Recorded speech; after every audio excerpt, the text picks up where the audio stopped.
Let's speak directly. Why does loneliness feel so heavy after 60? And more importantly, how can you begin to heal? You are not alone. Millions of people your age are carrying this same quiet, heavy loneliness. This isn't just a passing sadness. It's something that slowly eats away at your health, your sleep, and your spirit every single day. It affects your heart, your memory, your immune system, and if left unhealed, it can harm you more deeply than many physical illnesses ever could. Today, we begin a journey to look straight at this loneliness, to understand it fully, and more importantly, to begin releasing it. Part 1. It's not just sadness, it's a health risk. After 60, loneliness is no longer just a feeling of sadness or emptiness. It becomes a serious risk factor that quietly impacts both physical and mental health. Major studies from trusted sources like NCBI, Taylor and Francis and Time magazine have revealed a clear connection between chronic loneliness and significant health problems in older adults. Specifically, loneliness after 60 sharply increases the risk of heart disease, a 29% higher risk of cardiovascular disease for seniors experiencing long-term loneliness, stroke, a 32% increase in the risk of stroke, dementia and memory loss. Loneliness is strongly linked to cognitive decline. Ongoing loneliness weakens memory and reduces brain flexibility over time. Depression, anxiety, and sleep disorders. Loneliness fuels emotional instability, heightens worry, and disrupts sleep. Poor rest leads to further physical exhaustion and vulnerability. Over time, loneliness silently rewires the brain toward isolation and fear. When loneliness remains unaddressed for years, the brain adapts in damaging ways. Heightened hypervigilance, always feeling guarded or unsafe. Decreasing desire to engage socially. Growing negative thought cycles and self-isolation.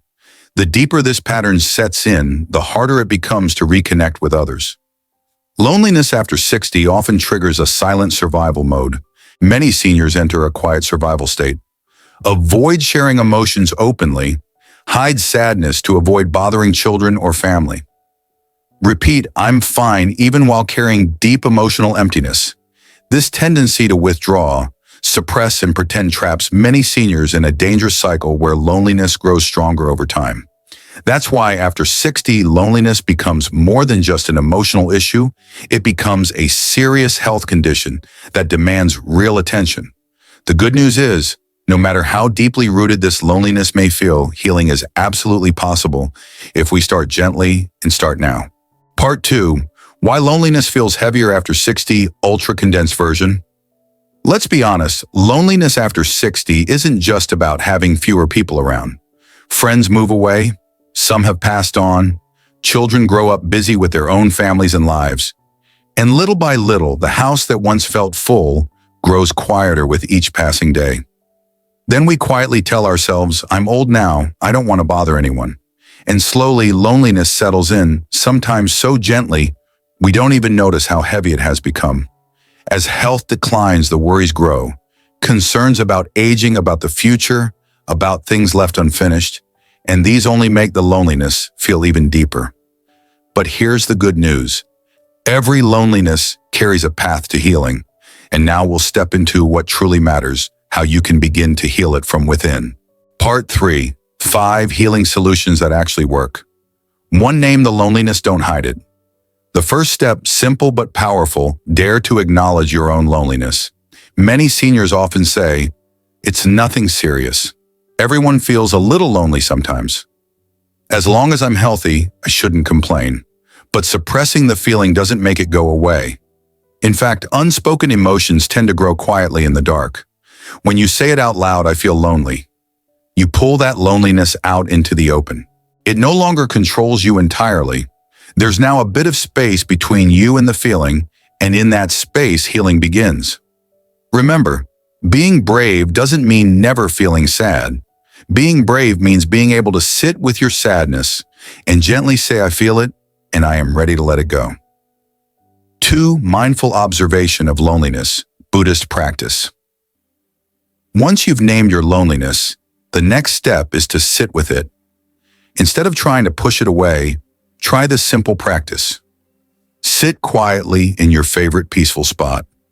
Close your eyes and take slow, deep breaths. As the emptiness rises, simply observe its presence. No judgment, no resistance, no blaming yourself with thoughts like I'm weak or I shouldn't feel this way. See loneliness like a wave. It rises, it exists for a while, and eventually it passes. In Buddhist teaching, this is the difference between the two arrows. The first arrow is life's unavoidable pain, aging, loss, change. The second arrow is the fear, resistance, and self-blame we add on top of it.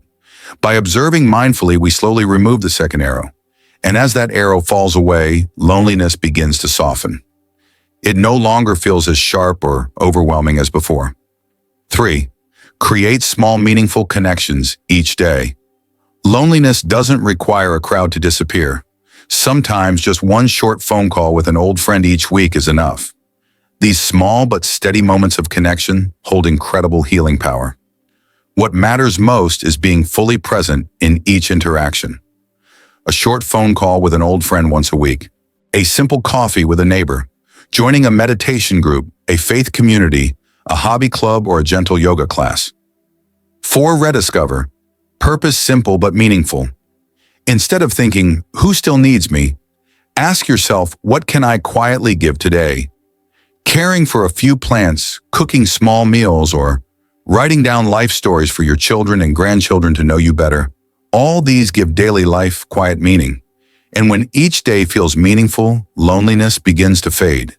Caring for pets or a few small plants, writing a memoir and sharing life stories for future generations, volunteering in the community at church or with local groups, even simply offering a smile to a stranger on your morning walk.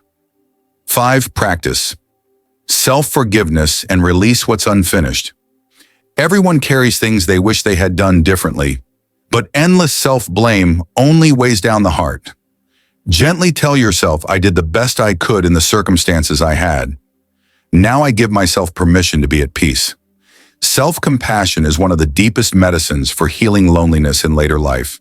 Conclusion. It's never too late to heal. You see, loneliness after 60 often arrives quietly.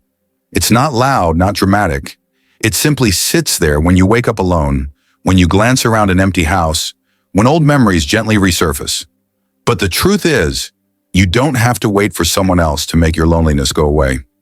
The healing journey begins within, by simply allowing yourself to face your true emotions, by creating small moments each day, a phone call, a potted plant, a smile offered, a story written down for your children and grandchildren to read one day.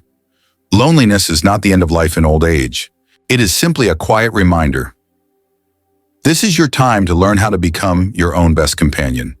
And as you start taking these small steps, recognizing, accepting, connecting, giving and forgiving, you'll realize that loneliness doesn't feel as heavy anymore. It may still exist, but softer, lighter. Because now within you, there is peace. Remember, it is never too late to heal. Whether you're 60, 70, or 80 every day can still be a new, gentler chapter for the rest of your life.